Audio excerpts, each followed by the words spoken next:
Marketing advertising है, marketing sales है, marketing events के लिए स्पॉन्सरशिप को लेके आने का नाम है। आप जब भी किसी से पूछेंगे कि यार मुझे बताओ कि मार्केटिंग दर हकीकत है क्या, तो वो आपको एक लिस्ट दे देगा कि मेरे नजदीक मार्केटिंग इस चीज को कहते हैं। आजकल की मार्केटिंग को यहां पहुंचने में टाइम लगा। इस टाइम को हम कहते हैं एवोल्यूशन प्रोसेस।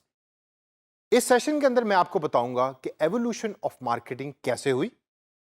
टोटल 7 ऐसे दौर या 7 ऐसे इराज कि जिसके थ्रू मार्केटिंग इस प्रोसेस तक पहुंची, और हम उसकी डिटेल के अंदर जाके एग्जांपल्स के थ्रू लर्न करेंगे कि मार्केटिंग दर हकीकत है क्या या क्या थी इन सब दौरों के अंदर। तो आइए सबसे पहले दौर के बारे में बात करते हैं। The first era was trade era. पुराने जमाने की बात है। ट्रेड इरा के अंदर ना मशीनें हुआ करती थी, ना आपको ऑटोमेशन नजर आती थी, ना फैक्ट्रियों के अंदर लोग जाके काम किया करते थे। तो फिर क्या करते थे वो? बार्टर सिस्टम का नाम सुना है आपने? बार्टर सिस्टम से मुराद यह है कि मेरे पास कपास है और आपके पास गंदम है, आओ एक्सचेंज करें। तो उस दौर के अंदर मार्केटिंग नाम था एक्सप्लोरेशन का, या यह देखना कि दूसरा बंदा जो है वो क्या प्रोड्यूस कर रहा है जिसका मुझे फायदा हो सकता है। यह वही दौर है कि जिसके अंदर हमने गैस को भी एक्सप्लोर किया, जिसके अंदर इंसानियत ने ऑयल को भी एक्सप्लोर किया।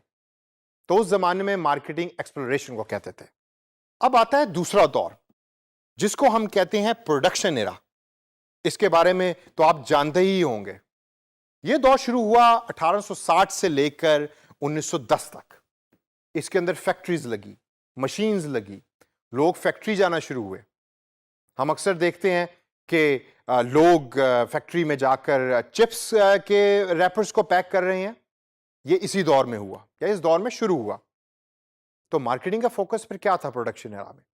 मार्केटिंग का फोकस यह था कि प्रोडक्शन एफिशिएंसी को बढ़ाया जाए। जो इंसान या जो वर्कर 8 पैकेट्स दिन के अंदर पैक कर रहा है, उसकी एफिशिएंसी को बढ़ाकर उस 8 को 15 के अंदर कन्वर्ट किया जाए, और मार्केटिंग उस चीज के ऊपर फोकस कर रही थी। इस प्रोडक्शन एरा के बाद तीसरा जो दौर आया वो बड़ा इंटरेस्टिंग था। उसको हम कहते हैं सेल्स का दौर या सेल्स एरा। अब सेल्स एरा बेसिकली क्या है? सेल्स एरा है कि प्रोडक्शन भी हो गई, मार्केटिंग ने उसके ऊपर फोकस कर दिया। अब प्रोडक्ट तैयार पड़ी है तो उसको बेचने के लिए you need a sales person. तो मार्केटिंग फिर नाम हो गया सेलिंग का। आप अच्छे से अच्छे सेल्स के लोग हायर करते थे, उनको प्रोडक्ट्स के बारे में बताते थे, और वो जाके मार्केट के अंदर प्रोडक्ट्स को बेचा करते थे। और ये जो दौर है ये था 1920 से लेकर 1930 तक, जिसके अंदर मार्केटिंग सिर्फ सेलिंग का नाम होती थी। फिर अगला दौर आया। अगला दौर था 1940 से 1950 तक, जिसके अंदर मार्केटिंग वालों को एहसास हुआ कि यार सेलिंग और प्रोडक्शन ही खाली मार्केटिंग नहीं है, हमें ब्रांडिंग की तरफ भी तवज्जो देनी है, हमें इश्तिहारात भी बनाने हैं, हमें ब्रोशर्स भी बनाने हैं। आपने अक्सर देखा है कि आपके लोकल इलाके में जो पिज़्ज़े की दुकान है उसका आपको घर पे पैम्फलेट मिलता है, by one get one free का। ये इसी दौर के अंदर शुरू हुआ। तो मार्केटिंग को नाम दिया गया ब्रांड डेवलपमेंट का। इससे आगे अगर हम चलें तो फिर ज्यादा जो हम वेल नोन कॉन्सेप्ट जिसको समझते हैं मार्केटिंग कंपनी का कॉन्सेप्ट, वो आया जो था 1960 से लेकर 1990 के दरमियान। इसमें क्या हुआ? इसमें प्रोडक्शन के लोग, सेल्स के लोग और ब्रांड डेवलपमेंट के लोग इकट्ठे एक टेबल पे बैठे और उन्होंने डिसाइड किया कि अगर हमारी कंपनी को बेस्ट प्रॉफिटेबिलिटी चाहिए तो हमें इकट्ठे काम करना पड़ेगा। तो फिर सारी कस्टमर स्ट्रेटजीज जो बनने लगी वो इकट्ठे बैठ के बनने लगी, और hence it is called the marketing company era. अब आगे चलिए। कंपनी ने जैसे प्रॉफिटेबिलिटी की तरफ सफर तय करना शुरू किया तो 1990 में जाके उनको यह पता लगा कि कस्टमर के पास चूंकि ऑप्शंस बहुत ज्यादा हैं, तो खाली सेलिंग और ब्रांडिंग ही हमारे काम नहीं आ रही।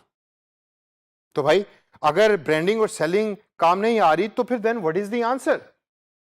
The answer was relationship. Company ने यह डिसाइड किया कि आओ कस्टमर के साथ रिलेशनशिप करो और कस्टमर की तरफ हाथ बढ़ाओ ताकि वो आपका इवेंचुअली लॉन्ग टर्म कस्टमर बन सके।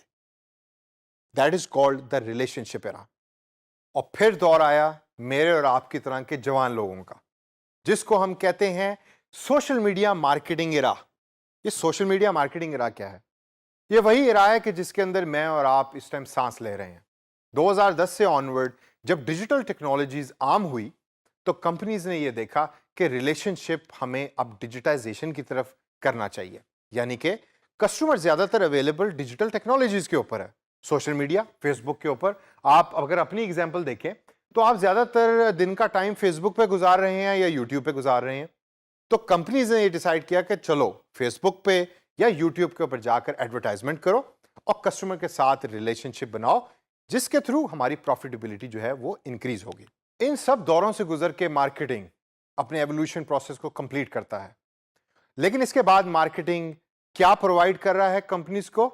तो आइए देखिए। Number 1, exploring new avenues. Exploring new avenues से मुराद है कि आप अपॉर्चुनिटीज को देखते हैं, आप अपॉर्चुनिटीज को सर्च करते हैं।